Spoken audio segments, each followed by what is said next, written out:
Hey guys, welcome back to my channel. So let's talk about part 3 of negative r squared. Okay, so 让我们来看一下怎么样来算 r squared 当你有一个 regression without a y-intercept. Okay, so calculate r squared based on a regression without y-intercept.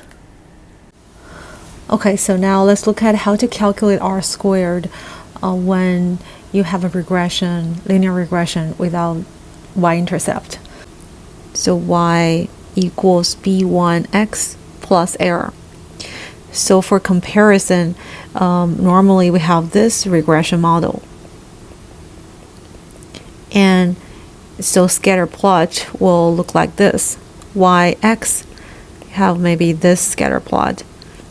And then you have a regression line through these points, right? So now expected value y or expected value y, right? Predicted value y, given the value of x equals b0 plus b1x sub I. So now to calculate r squared when you have this regression model, right? Normally, that's the typical case. So normally what we do is we find sum of squares total, right? And then sum of squares model. And then r squared just equals sum of squared model variation in y explained by the model divided by total variation in y. Okay, sum squared total is basically you just find the difference between observed value y and average of y, right? Minus average of y. So observed value y minus average of y. So let's average, maybe average is here. So observed value minus average value, right? Observed value minus average value. And you can solve for some deviation from the average squared. That's how we get the sum squared total. So to appreciate this, so let's look at this y. The y equals actually is b0 plus b1x plus error. This is observed value y, and this part is predicted value, and this is error, right? And y bar is actually b0 plus b1x bar. So we said that I have a video about that. So expected value of error equals 0 because you have the y-intercept b0 part. So for any non-zero component of error term can be absorbed by b0. So average of error term is always equal to 0. So that's why you can write this, but you know that because you have this y-intercept, this term equals 0. Okay, so now I can rewrite this as this equals b0 plus b1 x bar. So you just to solve for sum squared total, we basically compare this term with this term, right? Observed value y and predicted value y. For sum square model, what you do is you compare these two terms, predicted value and y bar, right? Minus. So predicted value, we have the models, which is b0 plus b1x. But y average is same thing, b0 plus b1x bar. So now sum square model is sum squared observed value y minus y bar. Is actually using this term minus this term. You see? So that's the way we calculate the fraction, right? So that's we calculate sum of squares. So we get r squared. So graphically, this term should be the value on the line, right? Difference between the value on the regression line and average, right? So the value on the regression line and average. You will find that because it's a regression line, so you always have this term, sum of squares model is always less than sum square total. So you have this, or less than or equal to. So this is always greater than equal to 0, less than equal to 1. Okay, so this we already know this. So key point, what I want to show you, the key point is you compare observed value y with average y. Okay? And you compare predicted value y with the average y. right? So you have this ratio, this fractional variation of y explained by the model, which is your r squared. So now look at this case. I suppose we have very bad model. So this y-x scatter plot look like this. But you're using a line pass through the origin. So that's the regression line like this. Okay, so now this line is expected value of y equals b1 x sub I. Okay, so if you still use this normal way, right? So if you still use this normal way to calculate r squared, look at what you got. SS total, right? So that you compare y with y bar.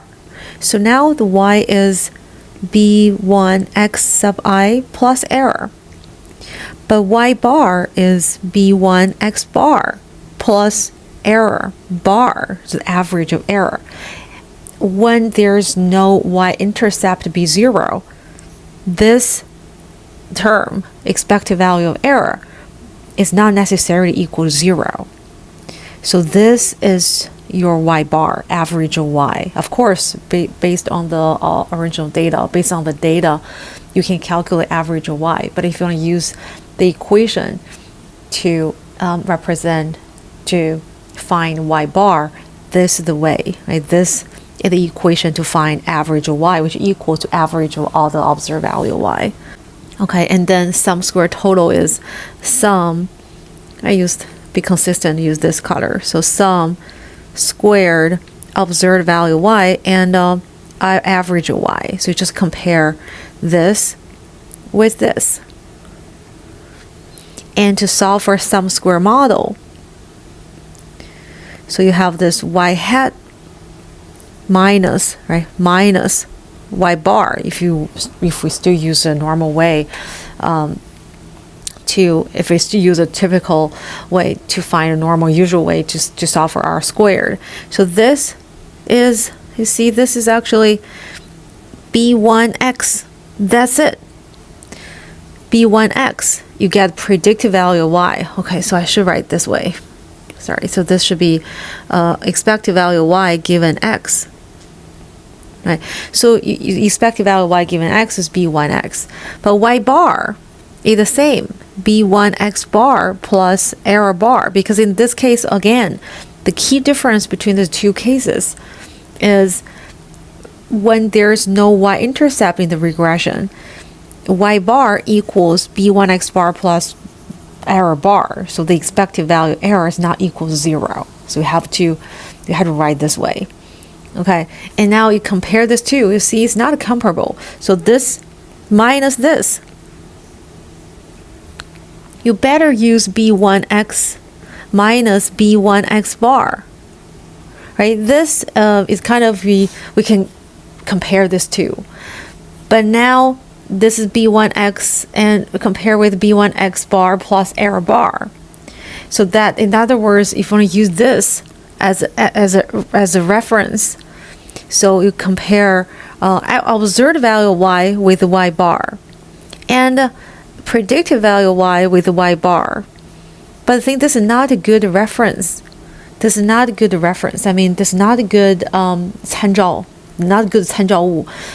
When this is the case, y bar is a very good reference, 非常好的参照物，因为 you use this observed value and compare to this average, and use the predicted value compared to average. So observed value is observed value, right? This unobserved part, which is error. This part can also explain some variation in y. But when you were using model, there's no error term. So that means this just explains fraction of total variation in y. But if this is the case, you have no y-intercept, and then y bar is not a good reference, right? So you still can use observed value y to compare with average y, right? These two things are comparable, 可以比较的. But when you're using predicted value y, you will see that they're not comparable. It's 不能比较 because this is you lack a term here, right? You need a term here, or you should at least you should make this equal 0, but it's not equal 0 most of the time. So now if you still use this sum squared predicted value of y minus y bar, you get this. It doesn't make any sense. Why do you subtract this term y bar from this term? So if this is the case, in this case, no y-intercept, we should now use y bar as our reference. We should not use y bar 来作为我们的参照. Instead, we should use another one. So in this case, we just use 0. So we now compared with y bar. We compared with 0. Let me use this color. We compared with 0. So this is not a y bar. We compared with 0. This is not a y bar. We compare with 0. So graphically is sum of squared total. So we compare observed value y with 0.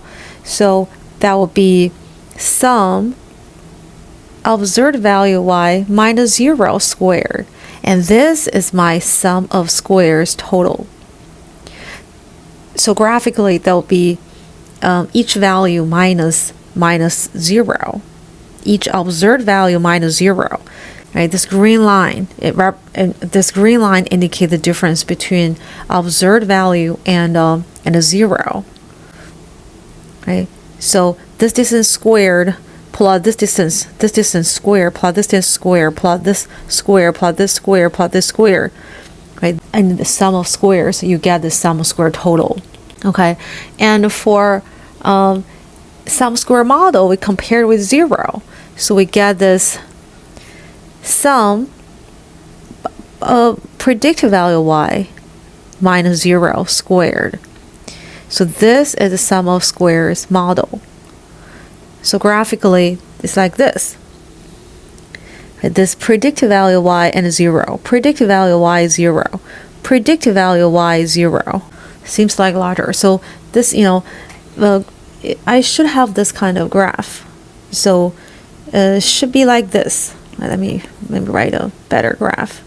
So it should be like this. If this is a nonlinear model, fit the data better. But I have a line pass through the origin like this. Okay, so this is a line. So now sum squared total will be this distance squared plus this distance squared plus this distance squared plus this distance squared plus this distance squared. Right. So sum squared total, but sum squared model will be this squared plus this squared. Okay, so it's like this. So now our squared is sum of square model divided by sum square total. So now you have sum y squared, sum square total, sum predictive value y squared, and now you're using this model. Right? Together, you use this model to get a predictive value of y.